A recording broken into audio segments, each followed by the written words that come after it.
자, 그럼 이제 우리 31페이지 화학성 식중독 본격적으로 들어가는데요. 유해금속, 유해중금속에 의한 식중독은요, 나오는 게 거의 뻔해요. 뭐가 주로 나오냐면요, 어디에서 유래, 용출되어서 문제가 되는지, 아니면 주 증상과 연결해서 주로 나와요. 골연화증을 유발하는 애, 미나마타의 원인금속, 이런 식으로 물어본단 말이에요. 대표적인 사건, 대표적인 주 증상. 왜냐면 뭐 구토복통설사 누구나 일으킬 수 있는 너무 흔한 증상이잖아요.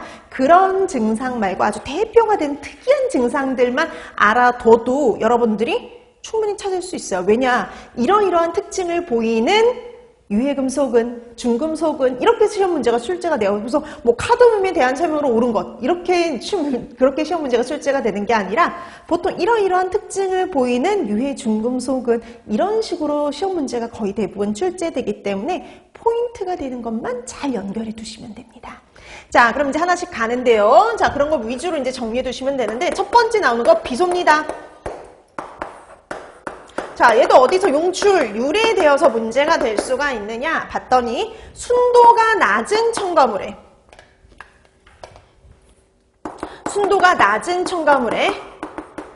불순물로 혼입될 수 있어요.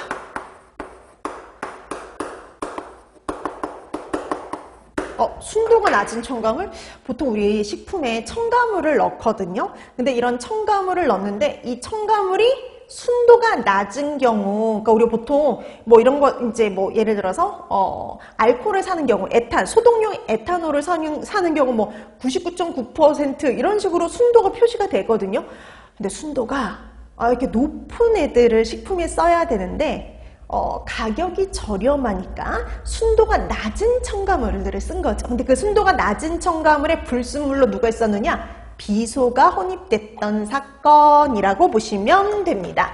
자, 그게 가장 대표적인 게 뭐냐면은요, 3분의 간장 사건. 요거하고요, 조제 분유 사건이 있어요. 그러니까 3분의 간장 같은 경우에는 우리가 발효 간장을 만든 게 아니라 말 그대로 염산에 의해서 콩 단백질을 분해해서 만드는 간장이거든요.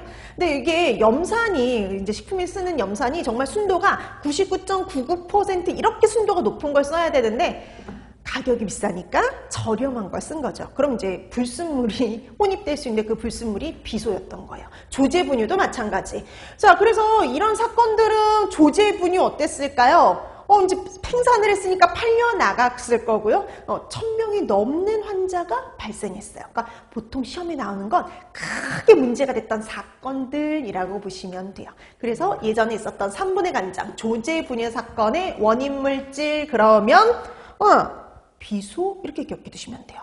그 외에도 뭐 용기에서도 용출이 될 수 있고요. 그다음에 비소지의 농약이 문제가 될 수 있어요. 그 비소지의 농약이 하얀 가루거든요. 하얗고 고운 가루다 보니까 우리나라에서 뭘로 착각했느냐? 밀가루로 착각하고 밀가루로 착각해가지고 나이 드신 이제 이렇게 농촌에, 그러니까 솔직히 집에 비소지의 농약이 어디 있겠어요?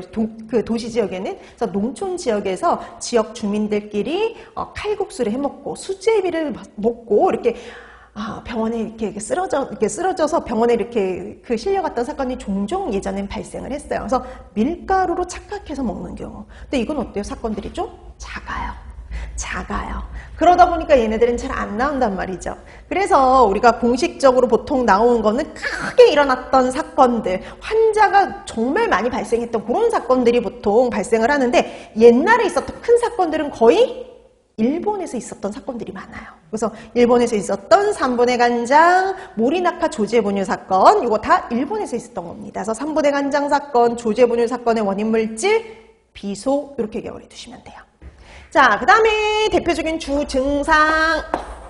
자, 얘도 뭐 구토복통설상이라든지 발열, 38에서 38도까지 올라가는 발열 증상, 이런 증상 나타날 수 있어요. 근데 얘만 나타나겠어요? 다른 것들도 나타나죠. 이거보다는 만성 중독이 더 유명합니다.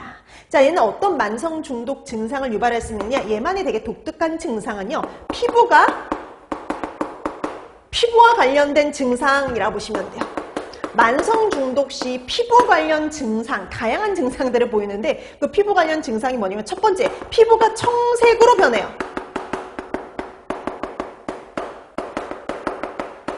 그 다음에 손발, 피부 이런 데에 각화 현상이 일어나요. 여러분 손이나 발 같은데 이런 피부에 각질로 뒤덮이는 겁니다. 되게 두꺼운 각질로 뒤덮이는 각화 현상. 그 다음에 더 나아가서는 색소 침착,